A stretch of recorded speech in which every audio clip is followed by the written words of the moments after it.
Merci Jean, merci à toute l'équipe. Prions. Seigneur Jésus, merci. On a une occasion extraordinaire de passer une semaine en famille, une semaine à avoir du plaisir, mais aussi une semaine à pouvoir s'approcher de toi dans la louange, dans l'adoration.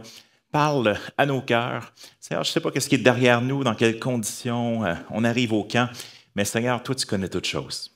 Seigneur, ce n'est pas un hasard que nous soyons ici. Parle à nos cœurs avec ta parole.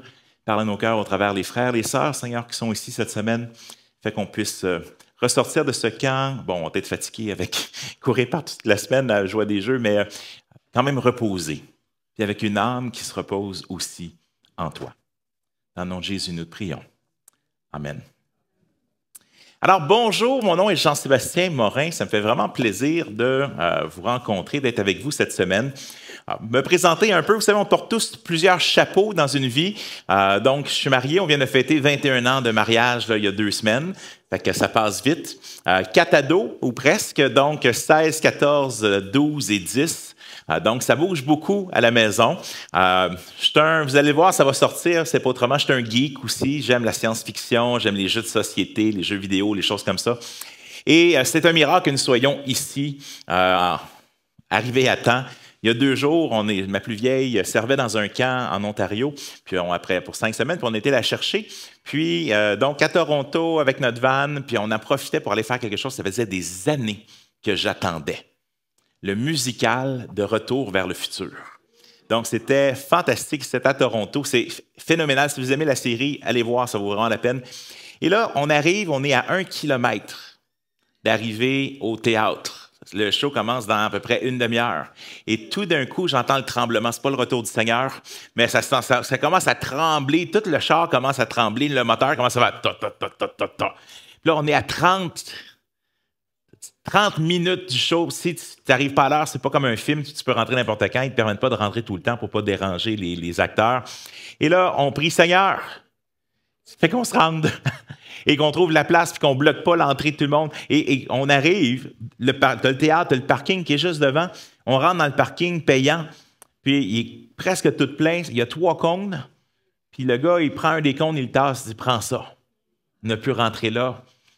J'avais mon OBD2, c'est comme un geek. Il y a R2D2. Puis OBD2, c'est le petit truc qui dit qu'est-ce qu'il y a dans ton moteur. Puis là, je mets ça dans le moteur, puis il me dit problème de cylindre.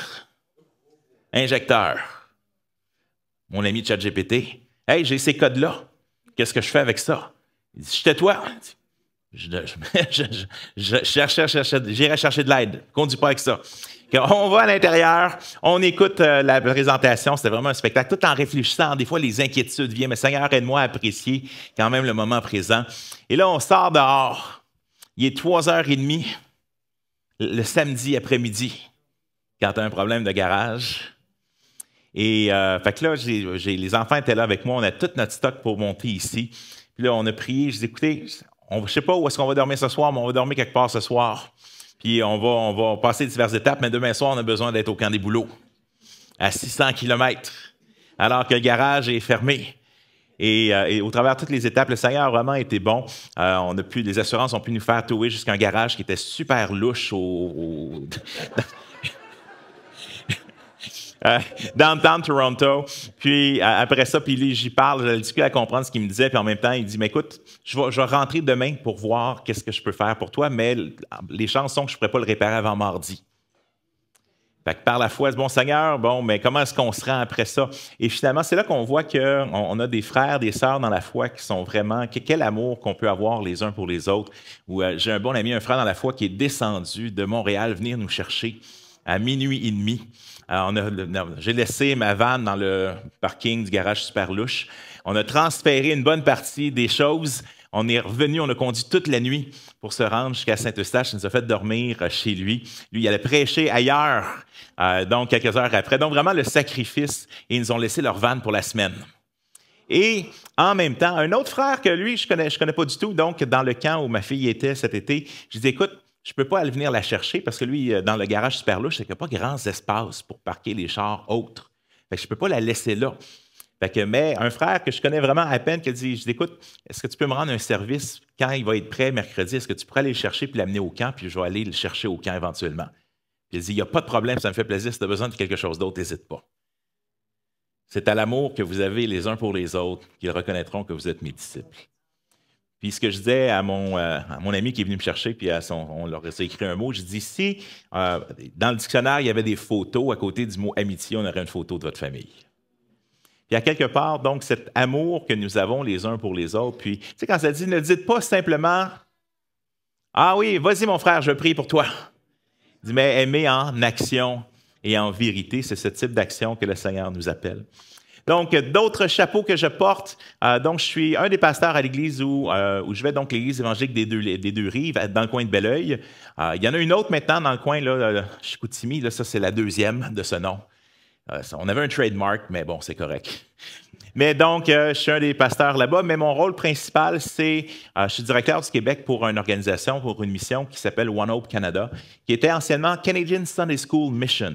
Donc, une mission pour l'École du dimanche canadienne qui a pour but, et notre but principal, c'est de former, c'est d'amener les jeunes à l'Évangile et en même temps les former comme des disciples, leur donner des outils. Puis donc, il y a peu de matériel qui existe en français. J'aurai la chance de vous le présenter peut-être un peu plus tard cette semaine, mais entre autres un matériel pour répondre aux questions des jeunes qu'ils ont sur la foi aujourd'hui. Avant, les jeunes se posaient des questions, ils étaient au cégep, à l'université. Maintenant, nos jeunes se posent ces questions-là, sont au secondaire puis au primaire. Puis dans la réalité, les statistiques ici au Canada, dans le milieu évangélique, nous disent que 80% des jeunes évangéliques, quand ils arrivent au cégep ou à l'université, vont quitter la foi ou l'Église. Fait que ce qui veut dire, statistiquement, c'est toute la gang, et il y en a une gang d'enfants qui sont sortis il y a quelques instants, mais malheureusement, les statistiques nous disent que 8 sur 10 ne suivront pas le Seigneur. Là, tu dis, OK, il y a peut-être quelque chose à réfléchir. Si 80% de nos restaurants ne marchaient pas, on peut se poser la question, peut-être, bon, il faut changer quelque chose dans notre façon, notre menu a changé aussi ou ça. Mais la réflexion, c'est qu'il y a des réponses. Puis c'est justement ça, au travers de la Bible, au travers de ce que Dieu nous dit, mais il y a peu de ressources souvent pour le rendre accessible en français, dans leur langue, d'une façon qu'ils peuvent le comprendre. Fait que notre rôle, c'est de créer du matériel, venir dans des camps, se promener un peu partout pour justement faire qu'on devienne des amoureux de Jésus. Ce que je dis parfois aux jeunes, hein, des jeunes adultes, tu as hâte de savoir avec qui tu vas te marier. Puis, mais ma prière pour eux, puis je leur dis, que le Jésus qui soit en toi soit amoureux du Jésus qui est en toi. C'est-à-dire, à quelque part, recherche l'amour avec ceux qui aiment le Seigneur d'un cœur pur. Mais comment, Seigneur, est-ce que je peux t'aimer de toute ma force, de toute mon âme, de tout mon esprit, et mon prochain comme moi-même? En bon québécois, c'est aime Dieu comme le fan le plus fini du Canadien, quand ils sont en série. Tu te caches là, quand tu aimes le Canadien, quand ça va pas bien, mais quand ils sont dans les séries, là, tu sors les fanions, la cape, tout le kit, t'en parles, t'écœures tout le peuple, que rien ne se fasse lorsque le match est là. Pourquoi? Mais aime le Seigneur ton Dieu plus que qu'est-ce qu'un fan du Canadien aime le Canadien en série. Ça se voit, ça déborde. Et donc, je suis chrétien depuis 1987, ça fait un bout de temps maintenant. Mais s'il y avait une façon que j'aimerais me décrire, c'est j'aime la Bible. J'aime la parole de Dieu, c'est une passion. Puis j'ai la chance de pouvoir l'enseigner. Je l'enseigne au séminaire biblique aussi à Saint-Bec. Je donnais le cours de 4 évangiles cette session. Puis une de mes passions, c'est qu'on puisse arriver ensemble à ouvrir le texte, puis à être transformé par le texte. Ça, vous savez, en tant qu'évangélique, on met beaucoup d'emphase sur le fait de dire « nous sommes les gens d'un seul livre ». Mais que j'aimerais suggérer qu'on lit malheureusement de moins en moins. Et savez-vous quel est le plus grand obstacle à lire la Bible, à comprendre la Bible? Le plus grand obstacle à la Bible et à comprendre qu'est-ce qu'elle dit, c'est ce que nous croyons déjà qu'elle dit, puis qui nous empêche de voir qu'est-ce qui est là. Et je vous donne un exemple parce qu'on a beaucoup de slogans. Et on aime nos slogans, et souvent un slogan, c'est vrai, mais... fait qu'on va lire un passage de la Bible, alors ça ne peut pas être vrai parce que, puis on a notre slogan favori, on va vous donner quelques exemples bientôt, mais je vous donne un exemple de pourquoi est-ce que faire la théologie par slogan, ce n'est pas une bonne idée. Par exemple, Martin Luther est arrivé avec le fameux slogan « Nous sommes sauvés par la foi seule ». sola fide. Puis c'est devenu, pour les protestants, un de nos drapeaux étendards les plus importants. Nous sommes sauvés non par nos œuvres, mais nous sommes sauvés par la foi, puis par la foi seule. C'est un beau slogan, sauf que Luther lui-même, dans ses écrits, disait « Nous sommes sauvés par la foi seule, mais la véritable foi n'est jamais tout seule. Elle est toujours habillée d'œuvres bonnes, qui ne sont pas des œuvres de mérite, mais qui sont les manifestations de l'œuvre du Saint-Esprit dans nos vies. » Ça ne fait pas un beau slogan. On est sauvé par la foi seule, mais pas tout seul. Et là, on se rend compte qu'un slogan, des fois, c'est que si après ça, dépendamment de ce que tu comprends dans le slogan, ça va changer pas mal. Et si tu utilises ces slogans-là après ça pour enlever, si tes lunettes sont bleues, puis là, tu dis, mais tout est bleu, ben, enlève tes lunettes. Ah, ben, c'est brun. Le meilleur slogan illustré, on l'a vu dernièrement, c'est ce fameux slogan « Vive le Québec libre ». Et là, on peut se dire, d'où est-ce que ça vient? Fait que là, il y a eu plusieurs controverses dans les dernières semaines à propos de ce fameux slogan. Un étudiant dans un collège l'a écrit à quelques reprises sur le tableau de la classe de son professeur, on ne sait pas s'il l'aimait ou pas, en écrivant « Vive le Québec libre ». Et le professeur s'est fâché. Et il a écrit une note au travers comme Google Classroom à tous les élèves, ça s'est retrouvé dans les journaux, Journal de Montréal et ailleurs, dans lequel, grosso modo, il insultait les étudiants en disant « Espèce de gnochon, le Québec est déjà libre. » Puis probablement qu'il était même pourri en anglais en plus. Et donc, c'est assez étonnant d'avoir ça de la part d'un prof, mais donc ça crée une controverse. Même M. Legault aussi a créé une controverse. Et il a été en France, puis a visité le bureau du général de Gaulle, qui avait dit célèbrement « Vive le Québec libre » lors de l'Expo 67 à Montréal. Et M. Legault va regarder puis il va dire « Non, mais ce que M. de Gaulle voulait dire, c'est qu'il faut être un Québec qui se tient debout dans un Canada. » Puis là, bon, ça l'a émis des passions. Non, non, c'est pas ça que M. de Gaulle a voulu dire du tout. On se retrouve en 1967. On est une vingtaine, de 13 ans avant le premier référendum au Québec. M. de Gaulle est devant et avant de donner son discours, va dire à ses proches « On va mettre le feu dans la place. » Et il arrive devant, dans un Québec un peu pré-indépendantiste, et va dire du haut du balcon « Vive le Québec libre !» en mettant vraiment de l'accent sur le libre. Lester B. Pearson, qui va être le premier ministre canadien à l'époque, va dire « Mais le Québec est libre !» Pourquoi? Parce que la première fois que le général de Gaulle avait prononcé une telle phrase, un jeu de mots, une telle phrase, c'était alors qu'il avait été exilé de la France dans le contexte de la Seconde Guerre mondiale. C'est l'allocution qu'il a faite à la radio dans laquelle il a appelé la France à la Révolution. Longue vie à la France libre, dans le contexte de la guerre contre les nazis et contre Hitler. Pas le même contexte politique exactement que quand il arrive en 1967 au Québec. Vive le Québec libre. Mais il y en a d'autres. Si tu poses la question à quelqu'un, est-ce que tu es d'accord avec le slogan « Vive le Québec libre » ?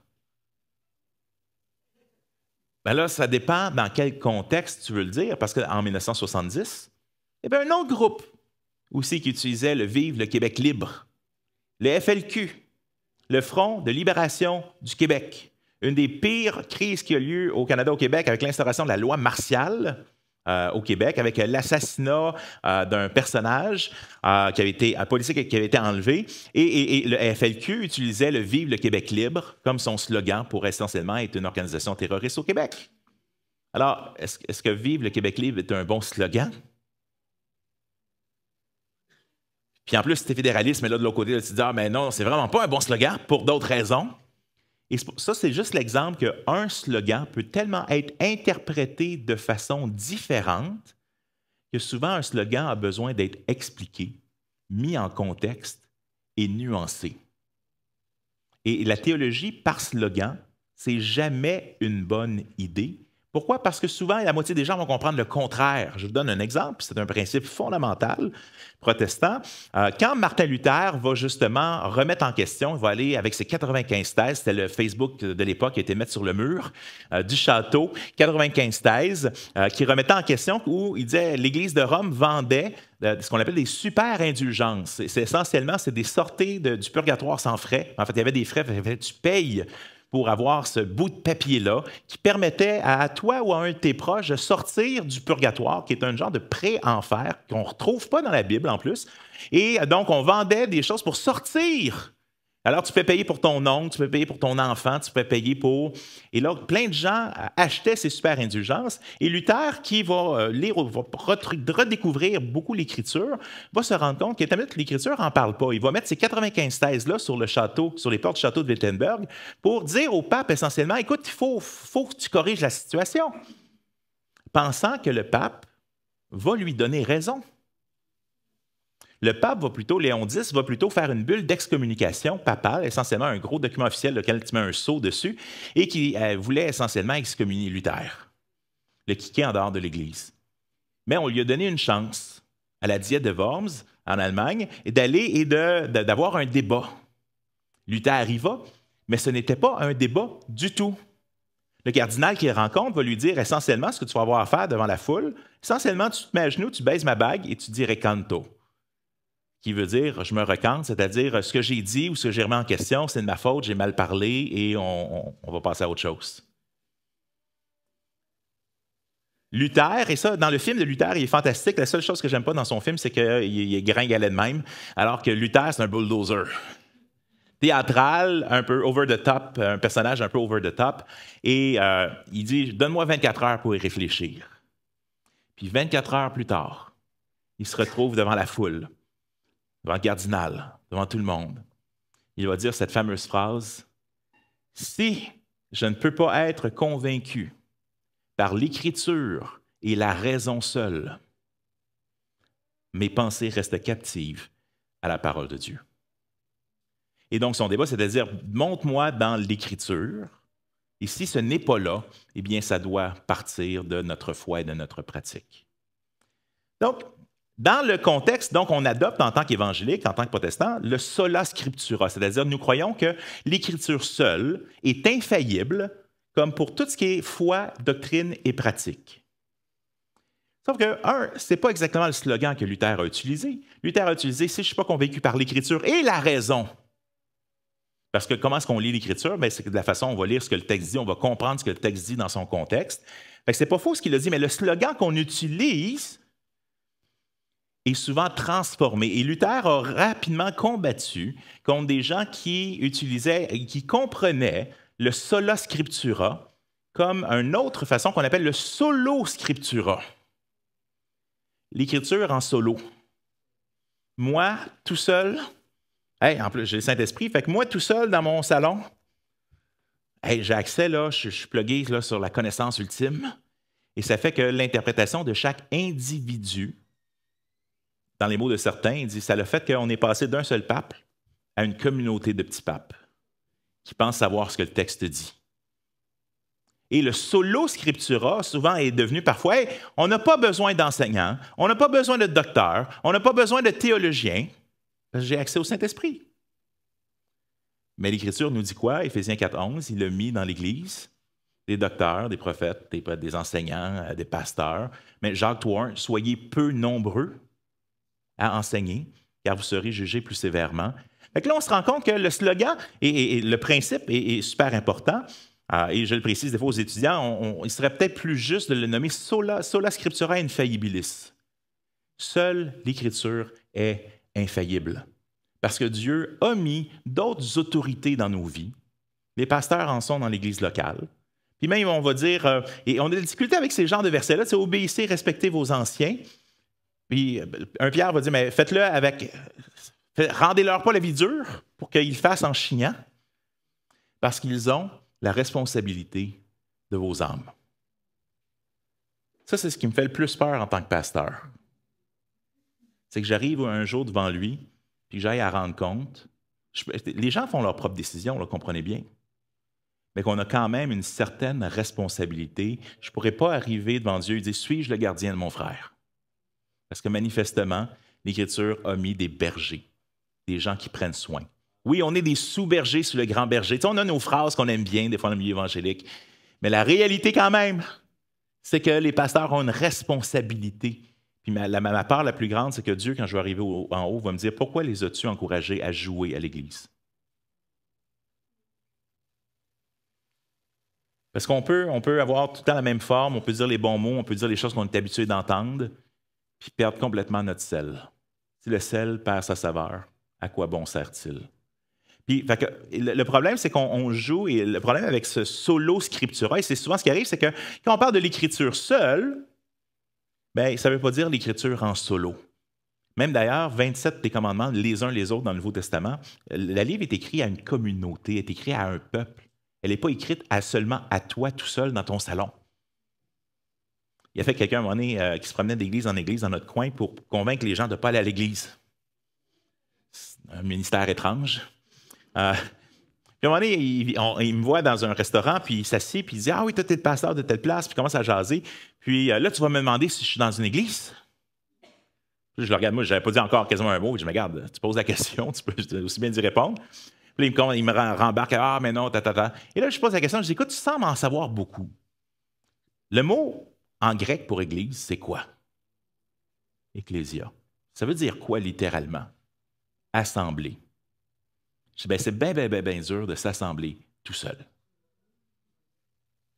L'Église est écrite à un groupe. Et une des raisons, c'est parce que des fois, tout seul, on ne voit pas nos angles morts. Ça vous arrive des fois que vous embarquez avec quelqu'un qui conduit, puis là, tu as l'impression qu'il n'a pas vu le char qui est là. Fait qu'avant qu'il y ait une collision, tu dis quoi? Angle mort! Des fois, ça sort tout croche. Ah! Puis là, l'autre personne ne sait pas pourquoi. Mais on est là pour aider les autres. Pas pour leur dire hey, « T'es donc ben niaiseux, t'as pas vu ton angle mort. » Non, un angle mort, c'est justement ça. C'est que des fois, on ne sait pas c'est quoi nos angles morts. Puis, fait qu'on a des angles morts en tant que chrétien évangélique. Et on a aussi, il y a le fameux, tu sais, vous avez peut-être vu ça des fois, les horloges grand-mère, le toc, toc avec un grand pendule. Mais on fait toujours de la théologie en réaction à quelque chose d'autre. On est tous de la même façon, des fois, que quand tu es jeune, tu te dis, moi, quand je vais être grand, quand je vais être parent, je ne ferai pas telle chose. Je peux vous garantir que vos enfants se disent aussi, ils vous le disent peut-être pas, mais ils se disent surtout aussi, quand je serai grand, je vais faire certaines choses différemment. On est toujours en train de faire des choses en réaction. Mon père adoptif était une personne qui était colérique, qui avait des grands problèmes de colère. Moi, je suis M. Spock. De l'autre côté.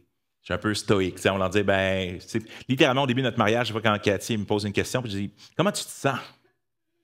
Vraie histoire. J'ai dit, ben, laisse-moi jusqu'à demain pour y réfléchir. Sur le coup, au début, elle se dit, mais là, bon, il ne veut pas en parler. Non, mais le lendemain, écoute, j'ai réfléchi. Puis pourquoi? Parce que on réagit tous à quelque chose. Mon coloc qui m'était arrivé, m'avait donné un cadeau. Puis là, je merci. Ben là, tu as la même réaction avec le cadeau que je donne que quand je t'ai annoncé que la sécheuse, j'ai pété ta sécheuse la semaine passée. Mais donc, on réagit tous. Et en tant que chrétien, on réagit particulièrement, comme Martin Luther va réagir au catholicisme médiéval et à ses vents d'indulgence. Nous avons nos propres expériences au Québec. Le mouvement évangélique, somme toute, est assez jeune au Québec et est sorti souvent d'un milieu où on n'était pas, même des fois, sauvés de nos péchés. Nous étions sauvés de l'Église catholique puis de gagner le salut par nos propres œuvres. Ce qui fait que dans notre version du mouvement évangélique, souvent, on a fini par avoir des fois une aversion au mot « bonne action ». Au point que ça commence à nous faire de l'urticaire. Puis on veut être sûr que si on dit « oui, bonne action », mais il faut quand même dire « oui, mais Jésus a tout accompli sur la croix ». Oui, mais à un moment donné, on ne se rend pas compte que si la Bible nous en parle, le principe, ce n'est pas d'être modéré.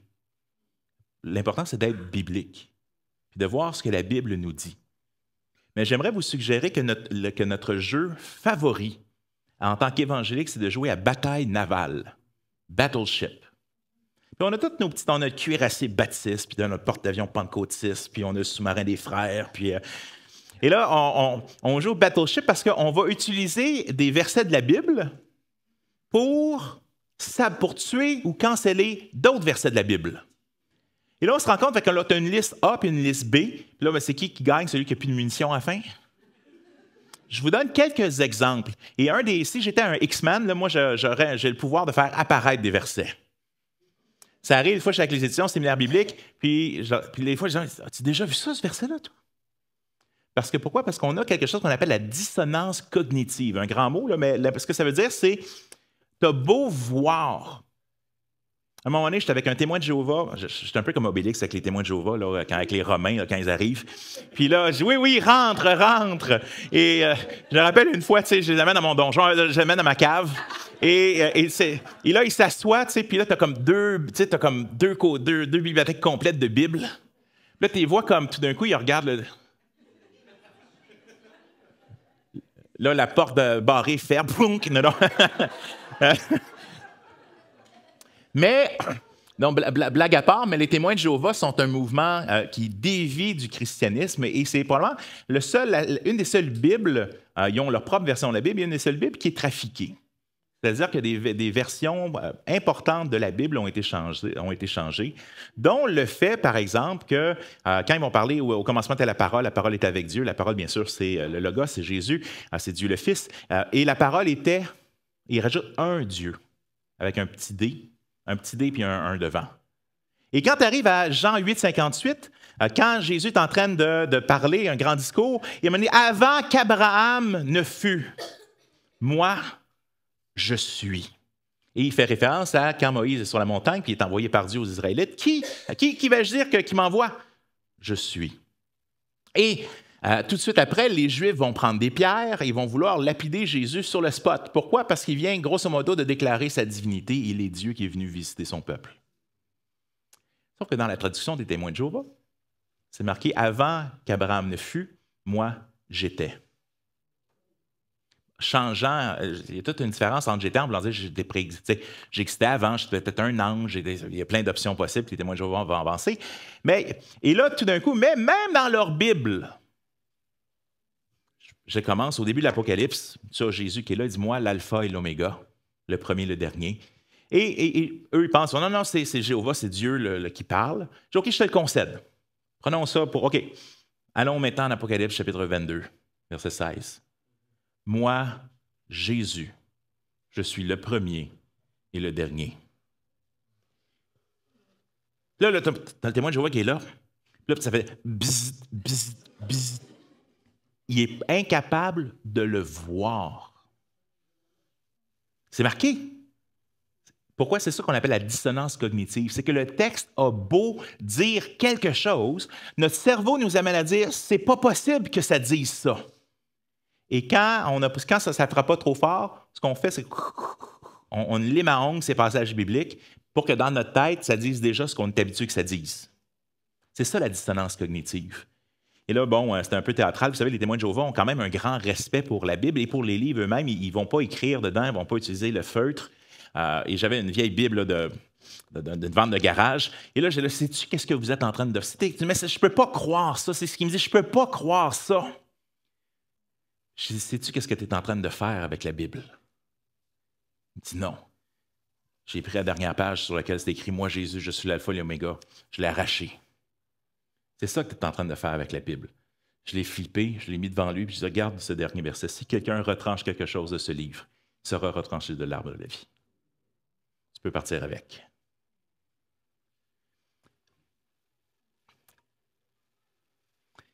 Fait que des fois, on est comme ce témoin de Jéhovah. On lit la Bible, puis on n'est pas capable d'accepter ce que ça dit.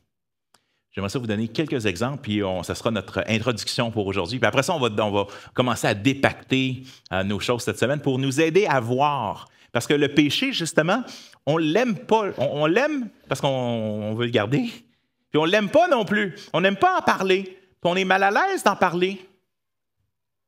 Il y a quelqu'un à l'église à un moment donné qui dit on lisait un livre justement qui parlait contre le combat contre le péché. Personne. Mais on n'a pas besoin d'en parler. Jésus est mort sur la croix pour nos péchés. On n'a pas besoin d'en parler. Dans le livre, ça disait, c'est John Owen, La mortification de la chair, un puritain qui a écrit dans les années 1600. Si nous ne sommes pas en train de combattre activement contre le péché dans notre vie, nous perdons du terrain. Mais si tu penses que tu n'as pas besoin de lutter contre lui, mais tu t'enfonces de plus en plus loin de ce que le Seigneur veut pour toi. Tournez, si vous avez vos Bibles, vous pouvez tourner, sinon je vais lire. Allons en Éphésiens chapitre 2. C'est un merveilleux passage. On le connaît par cœur. Ceux qui ont fait évangélisation explosive il y a plusieurs années, c'est un des versets qu'on avait à apprendre. Éphésiens chapitre 2. Tout le début du chapitre 2 va dire, bon, nous étions enfants de colère comme ceux qui ne connaissent pas Dieu, nous étions pécheurs, etc., etc. Mais arrive à ce glorieux passage, verset 8. En effet, c'est par la grâce que vous êtes sauvés, par le moyen de la foi. Et cela ne vient pas de vous, c'est le don de Dieu. Ce n'est pas par les œuvres, afin que personne ne puisse se vanter. Ou d'autres versions, afin que personne ne fasse le fier. Donc, on l'aime, on l'arrête là. Puis, ah, mais amen, c'est le cœur de l'Évangile. C'est par la grâce que vous êtes sauvés, par le moyen de la foi. La foi, c'est quoi? C'est de mettre sa confiance en Jésus. C'est mettre sa confiance, tu es pogné dans un building en feu au 7e étage, tu as une trampoline en bas, tu sautes, tu fais confiance que la trampoline en bas va te soutenir. Je mets ma confiance, une confiance active. C'est pas juste « je crois qu'il y a une trampoline ». Non, la foi qu'on parle, Luther disait, la foi, il y a 3 aspects. C'est la trampoline elle-même, c'est-à-dire l'objet de ta foi, c'est est-ce que je crois à ceci et est-ce que je me mets ma confiance? Les 3 aspects de la foi, selon Martin Luther. Fait que la foi, c'est pas juste dire, il y a une trampoline, c'est tu crois qu'il y a un seul Dieu, tu fais bien, les démons aussi croient et ils tremblent. C'est ce que nous dit Jacques. Fait on est sauvé par la grâce, c'est parce que ce que Jésus fait, la grâce, c'est un cadeau de Dieu. On est sauvé par le moyen de la foi, on met notre confiance, ça ne vient pas de vous, afin que personne ne puisse se vanter. Et on arrête là. Mais verset 10. En effet, c'est lui qui nous a fait, ou d'autres versions, nous sommes son ouvrage. Nous avons été créés en Jésus-Christ pour des œuvres bonnes que Dieu a préparées d'avance avant que nous les pratiquions. On ne peut pas utiliser Éphésiens 2, 8 et 9 pour s'aborder Éphésiens 2, 10. Si je résumais, nous ne sommes pas sauvés par nos œuvres, nous sommes sauvés pour de belles œuvres que Dieu a préparées. Mais ces œuvres-là, ils sont quand même là. C'est Luther avec « Nous sommes sauvés par la foi seule », mais la véritable foi n'est jamais tout seul. On reconnaît un arbre à ses fruits, nous dit Jésus. Moi, je connais 3 types d'arbres. Le pommier, le bouleau, puis l'érable. Mais après ça, quand tu as besoin de reconnaître un arbre, tu prends un livre, puis tu as une image. Puis même là, moi, j'ai bien de la misère. J'avais acheté à un moment donné le livre « Le garagiste pour les nuls », puis tu avais le moteur, tu avais le mien. Oh. On reconnaît un arbre à ses fruits, à son écorce, à qu'est-ce qu'il est. Pas sauvé par nos œuvres, mais pour des œuvres. On ne peut pas utiliser Éphésiens 2.10 pour s'aborder Éphésiens 2.8.9. On se prend un peu. Philippiens 2.12. Là, on a commencé avec le facile, là.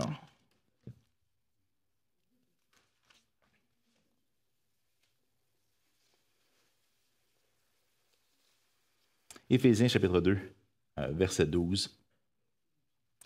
Et là, dépendamment que tu es plus arminien, tu as aimé le verset 12. Si tu es plus calviniste, tu as aimé le verset 13. Si tu n'as aucune idée de quoi je parle, sois béni. Ainsi, mes bien-aimés, vous qui avez toujours obéi, non seulement j'étais présent, mais bien plus encore maintenant que je suis absent, mettez en œuvre votre salut, ou travaillez à votre salut, d'autres versions vous avez peut-être, mettez en œuvre votre salut avec crainte et tremblement. Et là, qu'est-ce que ça fait dans notre tête? Oui, mais on vient de lire que c'est par la grâce, c'est par la foi. Là, ça me parle quand même, avec crainte et tremblement, mettez en œuvre votre salut. Verset 13. En effet, c'est Dieu qui produit en vous le vouloir et le faire pour son projet bienveillant. Là, vous allez commencer à avoir un pattern qui va émerger, c'est que des fois, il y a des énoncés qui sont en tension. Les deux sont vrais en même temps. Le problème, c'est que notre petite caboche ici, là, je ne suis pas un ordinateur super évolué. Moi, tu sais, comme tu demandes une tâche trop complexe, tu as l'écran bleu de la mort dans Windows. C'est quand on a des choses, je ne comprends pas tout ce que Dieu comprend. Mais si Dieu me dit que les deux choses sont vraies en même temps, puis lui qui est capable de gérer avec ça, moi, ce qu'il me demande de faire quoi, c'est de mettre ma confiance dans ce qu'il dit. Il dit les deux. Hey, travaille, mets en œuvre ton salut avec crainte et tremblement, avec respect profond envers Dieu. Mais sache que c'est Dieu qui produit en toi le vouloir et le faire. Ouais, mais là, si c'est Dieu qui fait en moi le vouloir le faire, est-ce que c'est moi qui veux ou pas? Ça, c'est le problème de Dieu, pas le tien. Ouais, mais c'est-tu moi? Ou l'apôtre Paul va dire à un moment donné, j'ai travaillé plus que tous les autres apôtres. La grâce de Dieu n'a pas été vaine. Mais s'il y a quelque chose de bon, c'est pas moi, mais la grâce de Dieu en moi qui l'a accompli. Mais il a quand même dit, j'ai travaillé plus que tous les autres apôtres. Fait que là, c'est là qu'on ne peut pas, bataille navale, là, tuer un, et particulièrement avec le verset qui est à côté. Et Romains, chapitre 6.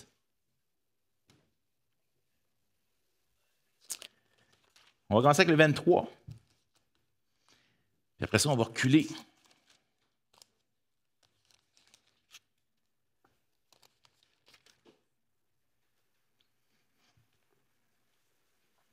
En effet, le salaire du péché, c'est la mort. C'est la séparation. On meurt, puis on est aussi séparé de Dieu pour l'éternité. En effet, le salaire du péché, c'est la mort. Mais le don gratuit de Dieu, c'est la vie éternelle en Jésus-Christ, notre Seigneur. Amen. Ce que je mérite, si Dieu m'offre ce que je ne mérite pas. Je ne mérite pas de passer l'éternité avec lui. Je ne mérite pas de passer, d'être transformé par lui. Je ne mérite pas d'être pardonné. Le don gratuit de Dieu, il vient payer pour nous à notre place sur la croix. C'est quoi le prix? Le sang de Jésus. C'est gratuit pour nous. Mais généralement, quand quelque chose est gratuit, quelqu'un a payé pour. Fait que oui, c'est gratuit pour nous, mais ça a payé. C'est le prix le plus grand de l'univers. Car Dieu a tant aimé le monde qu'il a donné son Fils, son unique. C'est tout un prix. Ce n'est pas gratuit dans ce sens-là. Même le slogan « Le salut est gratuit », oui, mais il a tout coûté à Christ. Il y a un prix pour Dieu à payer pour que nous puissions l'avoir gratuitement. Imagine qu'à Noël, je te donne une pelle. Ou mieux, là, les gars, on aime encore plus ça, là. Une souffleuse. Moi, je préfère l'autre, le tracteur qui fait déneigement à ma place. Non, mais la souffleuse. Et là, la première tempête arrive, puis j'attends. Puis à un moment donné, je prends le téléphone, je t'appelle, je dis, es-tu celui qui doit venir ou dois-je en attendre un autre? De quoi? Oui, mais la souffleuse que tu m'as donnée, là, elle ne va pas bouger toute seule.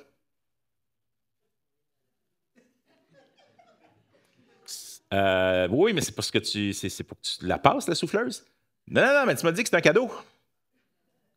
Mais si Dieu nous donne une pelle ou une souffleuse, puis qu'il nous dit pelte, mais ça reste que la pelle et la souffleuse, là, on l'a reçu gratuitement. Puis qu'est-ce qu'on s'attend qu'on fasse avec? Mais c'est la même chose avec une vie transformée. Si Dieu nous offre une vie transformée, c'est pour qu'on marche en nouveauté de vie.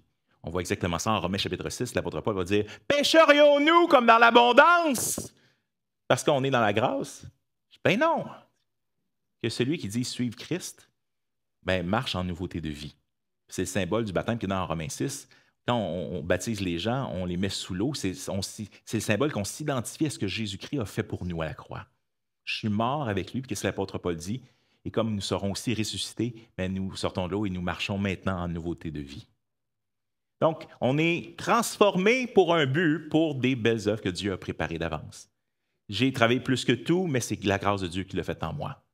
Je mets en œuvre avec crainte et tremblement, mais en sachant que c'est Dieu qui fait en moi le vouloir et le faire. Là, on voit que encore et encore et encore et encore, on a toujours cette même tension. Fait que là, on l'a lu, Romains 6, 23. Le salaire du péché, c'est la mort, mais le don gratuit de Dieu, c'est la vie éternelle. Mais regardons donc le verset juste avant. Mais maintenant que vous avez été libérés du péché et que vous êtes devenus esclaves de Dieu, vous avez pour fruit la progression dans la sainteté et pour finalité la vie éternelle. Car en effet, le salaire du péché, c'est la mort. Mais le don gratuit de Dieu, c'est la vie éternelle. C'est qu'est-ce qu'il vient faire? Bien, on a été libérés du diable, de la mort, du péché. Mais maintenant, libérés de Dieu et on n'a pas le mot esclave, c'est le mot qui est utilisé, mais serviteur de Dieu. Maintenant, serviteur de Dieu, vous avez pourquoi? Vous avez pour fruit la progression dans la sainteté. Pourquoi? Parce que même si on le regarde de l'autre angle, Romains 8, 28, un peu plus loin, car vous avez été prédestinés à devenir semblables à l'image de son Fils. Le endgame, le endgame de Dieu, c'est de te rendre semblable à Jésus-Christ. On sera toujours sur cette terre, ce que Luther va appeler simul justus et peccator. Ça sonne toujours bien en latin. Qui veut dire quoi? À la fois justifié et pécheur.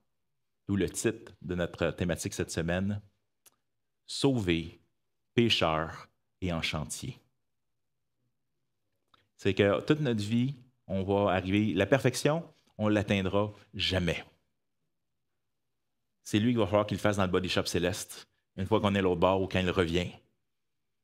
Par contre, la progression dans la sainteté, ce que la Bible appelle la persévérance, on va tomber, on va se relever. Puis Jésus nous a donné les deux symboles qu'il nous a donnés, sont fantastiques. Tu as l'image du baptême qui nous dit on est mort à nous-mêmes, on marche en nouveauté de vie. Puis Dieu nous a donné un autre symbole qu'on fait régulièrement dans nos églises, qui est la Sainte Seine, le repas du Seigneur. Puis c'est quoi le symbolisme derrière ça? Jésus, lors du dernier repas, va prendre le pain, car voici mon corps qui est rompu pour vous. Et voici mon sang qui va couler pour vous, pour que vos péchés soient pardonnés. Et à chaque fois qu'on fait ou qu'on prend ce repas ensemble, on se rappelle quoi? Je suis un pécheur. Et j'avais besoin de la grâce de Dieu. Puis j'ai encore besoin de la grâce de Dieu. Le chrétien, c'est quoi? C'est pas quelqu'un qui peut regarder les autres de plus haut. C'est un pécheur gracié qui va encore pécher malgré lui. C'est-à-dire, il y a quelque chose là, ce que je veux, je ne le fais pas. Le bien que je veux faire, je ne le fais pas. Le mal que je ne veux pas faire, je le fais. Qui me délivrera de ce corps de mort? La solution, Romains 8, car on est affranchi en Jésus. Mais cette tension-là, elle est là.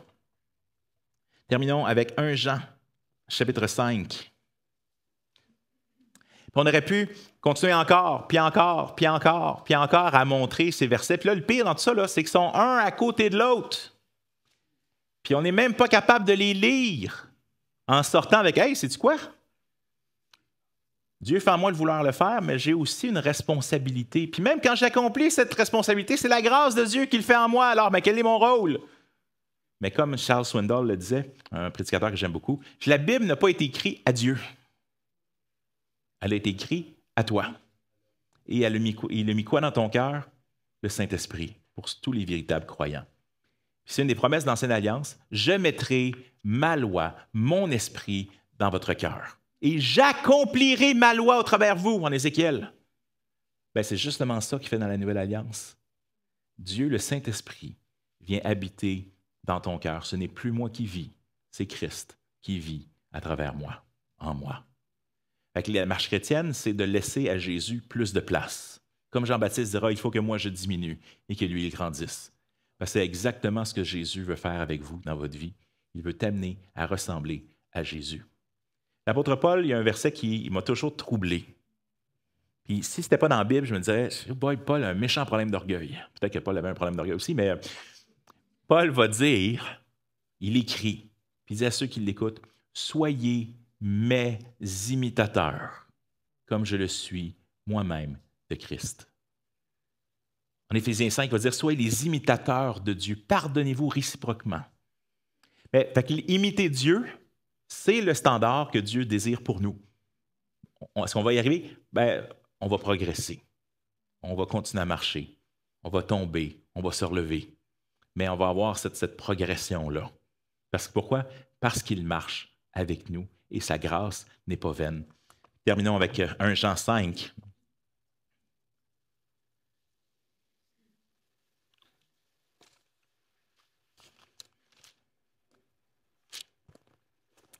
verset 1. « Quiconque croit que Jésus est le Messie est né de Dieu, et si quelqu'un aime un père, il aime aussi son enfant. » Quiconque croit que Jésus est le Messie est né de Dieu. Born again, être né de nouveau. Crois en Jésus, en ce qu'il a fait pour toi. Il est le Messie qui vient mourir pour tes péchés. 1 Jean 5,12, juste un peu plus loin, je vous écris ces choses, afin, 5,13, je vous écris ces choses afin que vous sachiez que vous avez la vie éternelle, vous qui croyez au nom du Fils de Dieu. Ouais, c'est dans les passages les plus forts sur l'assurance qu'on a dans le Nouveau Testament. Mais regardons le verset 2 et 3.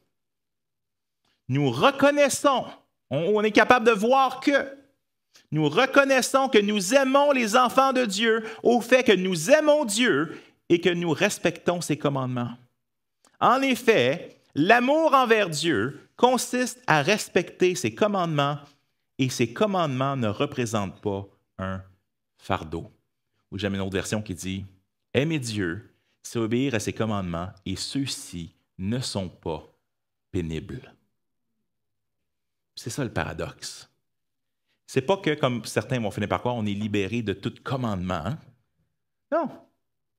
Si je mets ma confiance dans Jésus le Messie, je suis enfant de Dieu. Mais comment est-ce que je sais que je suis un enfant de Dieu? On reconnaît un arbre à ses fruits. Puis l'enfant de Dieu, il aime Dieu, il aime ses commandements.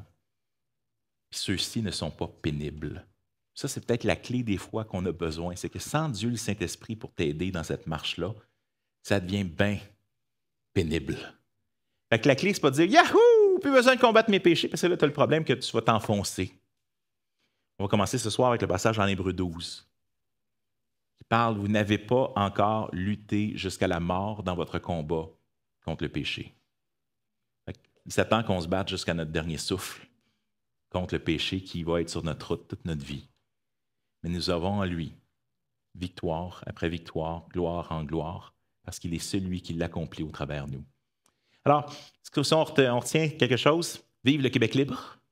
C'est-à-dire que c'est dangereux des fois de faire de la théologie par slogan. Surtout si on utilise ce slogan-là pour annuler tout ce que la Bible nous dit. Puis des fois, mais lisez le verset avant ou après. Ça va peut-être vous aider à pas juste sortir quelque chose d'un slogan sans voir que c'est nuancé. Puis que oui, on est sauvé par la grâce, on est sauvé par la foi. Jésus-Christ a tout accompli, il fait tout en nous, mais il nous a préparé des œuvres afin que nous les pratiquions d'avance et ceux-ci ne sont pas à l'encontre de la foi, de la grâce, de l'amour. Prions ensemble. Seigneur Jésus, merci pour ta parole. Ouvre nos yeux. Comment un jeune homme rendra-t-il pur son sentier? C'est en serrant ta parole dans son cœur. Seigneur, aide-nous à aimer ta parole. Aide-nous aussi, il y a peut-être des obstacles, des choses dans nos vies, Seigneur, que tu veux parler, tu veux enlever. Mais Seigneur, on te demande de continuer à parler de nos cœurs cette semaine. Donne-nous un bon temps, protège-nous des blessures et donne des conversations intéressantes au travers de cette semaine avec plein de gens. Merci, Seigneur Jésus, qu'on puisse être ici aujourd'hui. Dans le nom de Jésus, on se prie. Amen. Je ne sais pas si Pat. Juste en même temps, juste pour vous dire, ça va me faire plaisir, on est ici toute la semaine, mais des fois, le settings de cafétéria, moi, je suis sourd d'une oreille. Fait que des fois, le settings dans la cafétéria, ce n'est pas idéal pour moi, mais n'hésitez pas à m'accrocher. Si vous voulez jaser ou tout ça au travers de la semaine, ça va me faire plaisir de jaser avec vous. Accrochez-moi, mais juste sachez que des fois, je suis un peu moins présent dans la café parce que ça fait beaucoup de bruit, puis je n'entends pas beaucoup, mais ça va me faire quand même plaisir de vous jaser cette semaine.